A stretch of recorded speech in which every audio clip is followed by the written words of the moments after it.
इस दुनिया में तकरीबन हर मर्द किसी न किसी औरत को पसंद जरूर करता है, मगर जब इंसान की पसंदीदा औरत भी उसे पसंद करने लगे तो इंसान उस औरत से जुड़े जिनसी एहसास की वजह से, जिसे वो मोहब्बत कहता है, उस औरत को अपनी कुल कायनात समझने लगता है।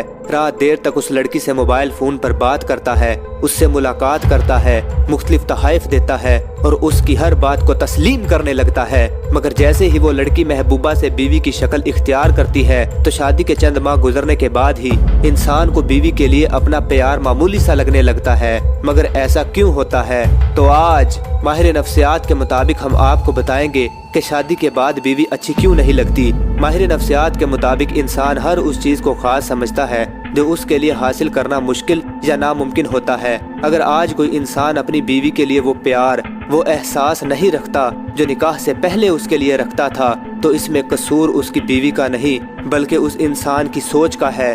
देखो अल्लाह ने तुम्हें कितनी रोशन आंखें दी, देखो अल्लाह ने तुम्हें हर बात सुनने के लिए कान दिए, चीज़ों को उठाने के लिए हाथ दिए, चलने के लिए कदम और बोलने के लिए जुबान दी, लेकिन इंसान कभी भी इन नेमतों का शुक्र अदा नहीं करता। ये नेमतें इंसान तब याद करेगा जब इन नेमतों से महरूम हो जाएगा। इस दुनिया में इंसान हर उस चीज को आम समझता है जो इसके पास मौजूद है और यही इसकी सबसे बड़ी गलती है, और इसी गलती के तराजू में वो अपनी शादी को भी तोलता है। शादी के बाद मर्द को ये लगता है कि अगर मेरी बीवी खास होती तो मुझे इतनी आसानी से हासिल नहीं होती, और इसी वजह से इंसान अपनी पसंदीदा औरत से शादी करने के बावजूद भी उसे बेवकूफ़ और हकीर समझने लगता है।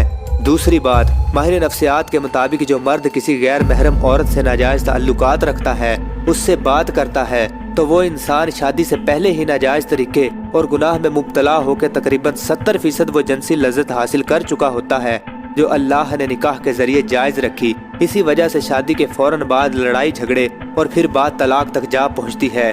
इस दुनिया में इंसान अल्लाह की दी गई नेमतों पर शुक्र नहीं करता और अपनी ही गिरी हुई सोच की वजह से अल्लाह की नेमतों को मामूली समझने लगता है और फिर किसी दूसरी तमन्ना की ख्वाहिश करने लगता है और उस ख्वाहिश के पीछे भाग के अपने आप को जलील कर बैठता है।